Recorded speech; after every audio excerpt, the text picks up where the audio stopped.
Well, this is a funny case.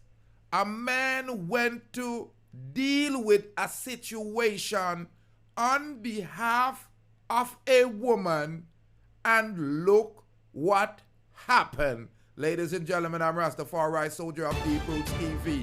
Greetings, greetings, and salutations to all nations, especially my Jamaicans on this one with think that them can defend woman.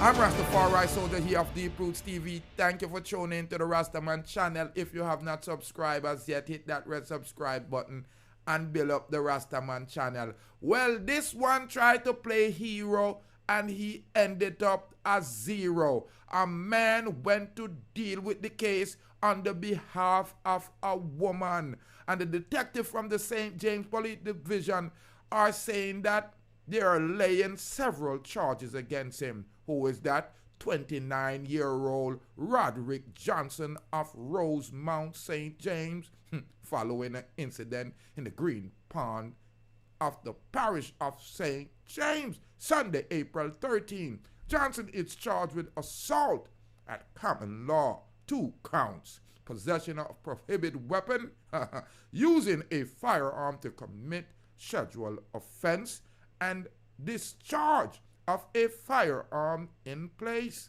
Reports from the Mount Salem police are that about 11:30 a.m. a man and a woman had an argument during with a woman called Johnson to intervene. On his arrival, he reportedly threatened the man and pointed his firearm at him before discharging 2 rounds in the air. The boy trafficked on a live guard. The incident was reported to the police, and the Johnson later turned himself in and was charged. Subsequently, his court date has not been finalized. Now, here is another situation with what I call Captain Save-A-Flow. Captain Save-A-Flow.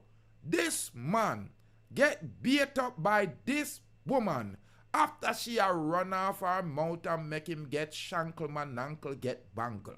Imagine. Listen, man, you fi know this. Anytime a woman call you and talk about come buckle her man, call another man. Them call the police man. Because this man thought he was a superman. His name is Captain Save-A-Flow. Got a call from Flo and did not